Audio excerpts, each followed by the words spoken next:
Welcome back, you're watching 9 News. Moving on to Asian news. As China prepares to unveil its next generation of leaders, a new survey has found that political corruption, inequality, food safety and ties with the US are the major concerns among Chinese people. The latest Pew Global Attitudes China project, which polled more than 3,000 people earlier this year, comes weeks before a Communist Party Congress starting on the 8th of November. Half of the respondents said they thought corrupt officials were a big problem, up 11 percentage points from 4 years ago.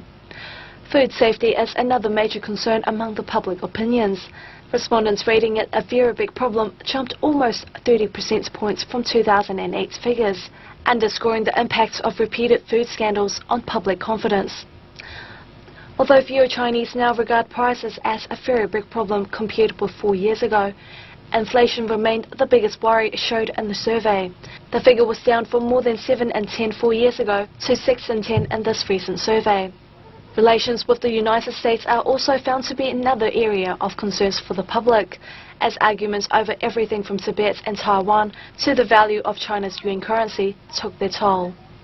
ZTE, China's number 2 telecommunications equipment maker, has sold a surveillance systems subsidiary amid confrontation of cybersecurity concerns from the EU. According to Reuters, the decision to dispose of ZTE Special Equipment Corporation, also known as ZTE SEC, was made on the 21st of September, when ZTE, together with its local rival Huawei, were investigated by the United States over cybersecurity concerns.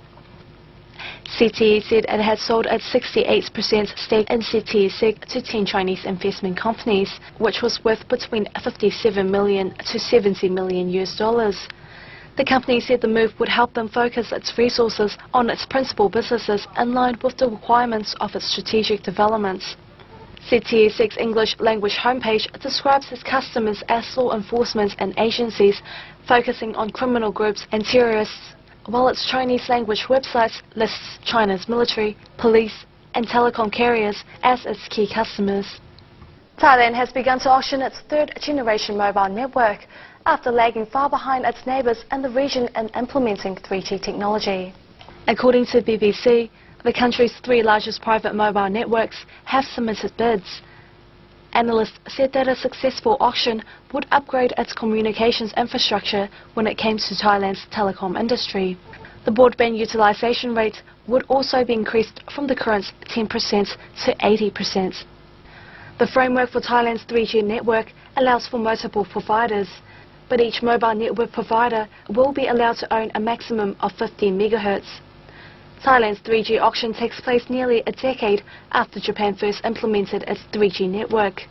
Japan is now preparing to introduce 4G networks. Now moving on to sports news. In a bad-tempered match played in Christchurch, the All Whites triumphed over the aggressive Tahiti team by 3-0. In good weather and after many years, the New Zealand national football team played an international match in Christchurch. The locals, and no doubt a number from further afield, turned up in good numbers to support their team, which they did in good voice. The All Whites scored after only 3 minutes from a great shot by McGlinchey after a good build-up down the right flank. The All Whites continued to dominate, though they were tested a few times as the game degenerated. The Tahiti players were clearly frustrated that they were losing as the game wore on. But there was no excuse for their overly aggressive and dirty play. The Kiwis held their temper in the face of some serious altercations, and as is the norm when you take your eyes off the ball and play the man, New Zealand scored another 2 goals in the final minutes, one to Killen and a second for McGlinchey. The win maintains the Kiwis' position at the top of their group. The Aussies' injury curse just got worse, as they now have lost another player with a broken hand after the team was announced. Bad news as they play the world's best, who are targeting yet another record. At a practice after the team was announced, Aussie hooker Faianga broke his hand to add to coach Robbie Deans' woes. Though he is talking up their chances at their favourite ground in Brisbane, they will have to play out of their skins to have any chance against the All Blacks.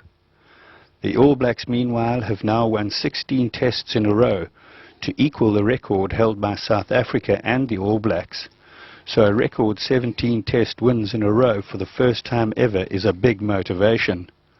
Also, well-liked and excellent hooker Kevin Mee playing in his 100th test, so his mates will want to make it a memorable occasion.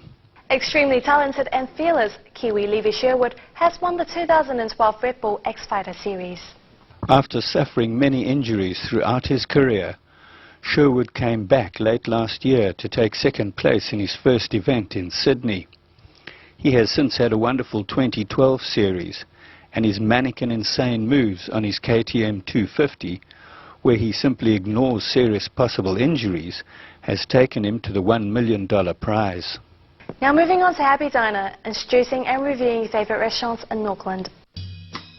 Travelling up in the glass-fronted high-speed elevator, you will be up in the air standing at 192 metres high in just 40 seconds, looking over the entire Auckland city, including views of the harbour and Auckland cityscape. This is a must-go place in Auckland. Not only is it the tallest tower in Auckland, it's also the tallest building in the Southern Hemisphere.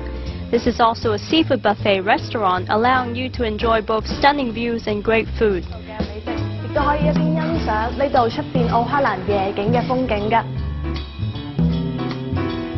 Not only does this observatory present stunning views, it also offers a splendid seafood buffet with a large selection of seafood, meat, salads, specialty ethnic dishes, and of course, desserts. We have selection of sashimi, queen scallops, which are from Nelson, some crispy fried crab, black bean, steamed mussels. Pastry department supplies us with all fresh desserts, so pavlova, apple tart, some panna cotta, a selection of mousses and fresh fruit. Although it was showering, but standing in a place so high while looking over the miniature buildings and cars, gazing at the raindrops on the window, was somewhat a romantic dining experience.